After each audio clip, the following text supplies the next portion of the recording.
Olha, isso foi algo muito interessante que surge, né, no Brasil como discussão no tráfico, e a grande responsabilidade disso, na minha opinião, é a visibilidade que a novela das 8 trouxe, né, a essa temática. Então, na novela foi inserida a questão da adoção ilegal como meio de tráfico de pessoas.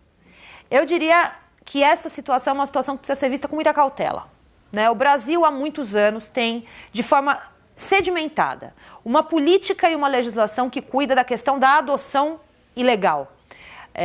Seja ela interna, nacional, uma adoção nacional, seja ela uma adoção internacional. Temos isso sedimentado, seja porque ratificamos tantos outros tratados de direitos da criança e do adolescente, seja porque dentro do Brasil existem estruturas da justiça, os ministérios públicos, as magistraturas, né, sejam os conselhos nacionais do Ministério Público, da própria magistratura, atentos às questões afetas à adoção ilegal. Existem diretrizes, existem atenções e estruturas voltadas a essa temática, mas aí vem a notícia, bom, mas isso é tráfico? Veja, primeira coisa, a gente compreender o conceito. O tráfico ele tem como pressuposto básico a finalidade de exploração. Se eu compreendo que numa adoção a exploração exige que a pessoa adotada seja submetida a uma forma de ser explorada, exploração pela exploração sexual, pelo trabalho, eu preciso que a adoção seja provada sobre essa perspectiva. Então não basta adotar, precisa mostrar que adotou para explorar a pessoa. Porém, se eu compreendo a exploração sob o ponto de vista, a adoção ilegal, né, como uma forma de exploração, porque eu subtraio da pessoa, né, da criança ou do adolescente, eu subtraio dessa pessoa a garantia dos seus direitos, aí a gente pode até começar a compreender que exploração, no caso da adoção ilegal, é subtrair de alguém, de um jovem, de uma criança ou adolescente, os seus direitos. Mas isso tem que ser visto, como eu disse, com muita cautela, para que a gente não sobreponha normativas já existentes do Brasil a conceitos que ainda estamos amadurecendo.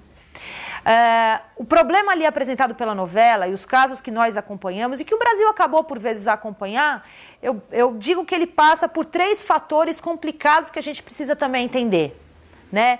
Uma vulnerabilidade social de famílias, que se traduz tanto pelo fato de que a família não tem condição de se autogerir, de se autocuidar, ou efetivamente aquela vulnerabilidade implica num desejo de não ter aquela criança com a família.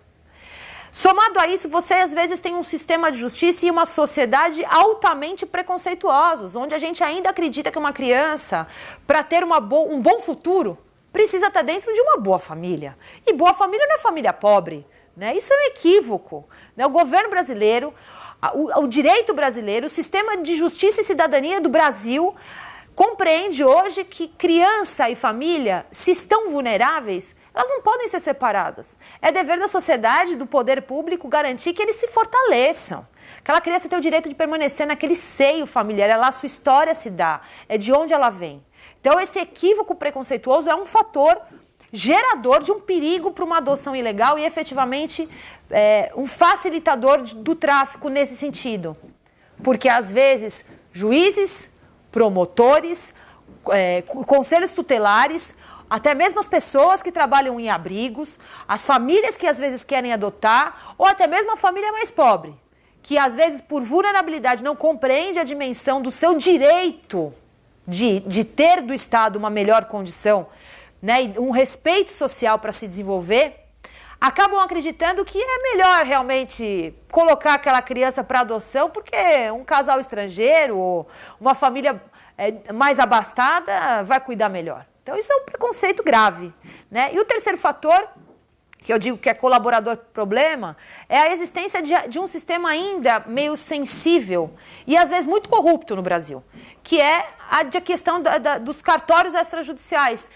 A gente sabe que não são todos os estados, nem são, infelizmente, todas as pessoas que seguem o respeito a todas as normas relativas aos registros civis, né? E às vezes a gente sabe que existem perigos, alguns casos já mostraram isso, de adoções internacionais, adoções ilegais, onde havia participação do próprio cartório extrajudicial, que aceitou ali alguém que declarasse sem nenhuma comprovação que uma criança era sua filha, né? Então, pensar nas questões de adoção ilegal e de tráfico de pessoas, repito, precisa ser visto com uma cautela, porque eu preciso compreender como é o meu sistema de justiça e de direitos, quais são os fatos sociais que implicam essa situação, para aí sim eu começar a amadurecer uma proposta, seja de uma lei ou até mesmo de uma interpretação sobre essa temática.